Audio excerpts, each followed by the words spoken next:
Aloha everyone, this is Max with Asian Geek Squad, and this is my full review of the Withings BPM Vision. I have been using the BPM Vision for about a week, and this device makes it easy to measure and track your blood pressure. But is it worth the $180 price tag? In this video, we will cover three parts: unboxing, what's in the box, setup, how to set it up with the app, and experience, my experience with using the device for a week. The VPN Vision is currently priced at $180. Please use the links in the description below to support our channel. Alright, let's go ahead and jump right in and get started. First, the unboxing.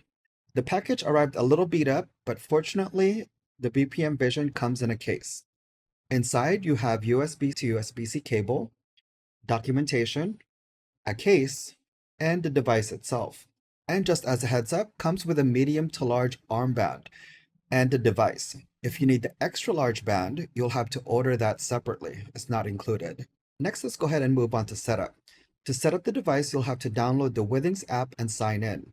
In the app, tap the upper right icon, looks like a scale in a watch.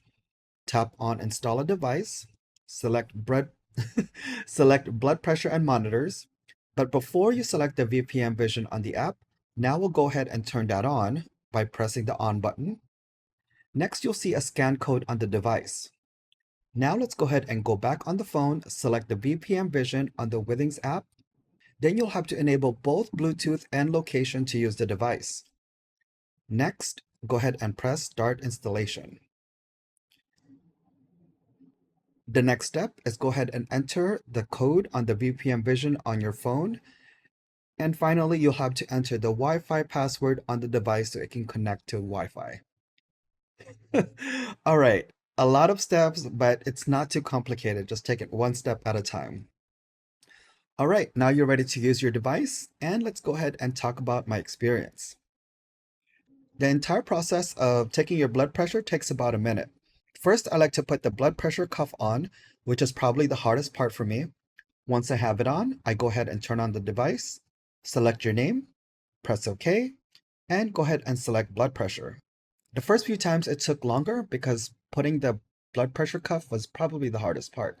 And once it's completed, it'll automatically sync with the app. Honestly, it works as advertised. It measures my blood pressure, syncs with the app, and you can track your pattern or specific result. Here on the Withings app, you can press on a specific result, look at trends, or on the bottom, you can see your lowest and highest result. You can also select month to see that specific information and click on year to see if there's any trends. I did want to give you a heads up that you don't have to buy $180 blood pressure to get this type of information. For example, here with Samsung Health, you can just use a dumb blood pressure, you can just use a regular blood pressure monitor and manually enter your blood pressure daily. Another drawback for me is you can only use this with one Withings user. Everyone else in your household, even if they are a Withings user, can only be a guest, and the results will not sync with the app. I can recommend this device if you are in the Withings ecosystem and you need a blood pressure measuring device, and you just want the easy syncing experience once it's set up. Then definitely go for it. However, at the price point, it's just a little bit too much to recommend, especially with the one user limitation, and you can get a blood pressure monitor. You can get a decent blood pressure monitor for about $20 to $30. All right, what do you guys think? Would you spend $180 on this? Let me know in the comments. Thank you guys for watching. Aloha.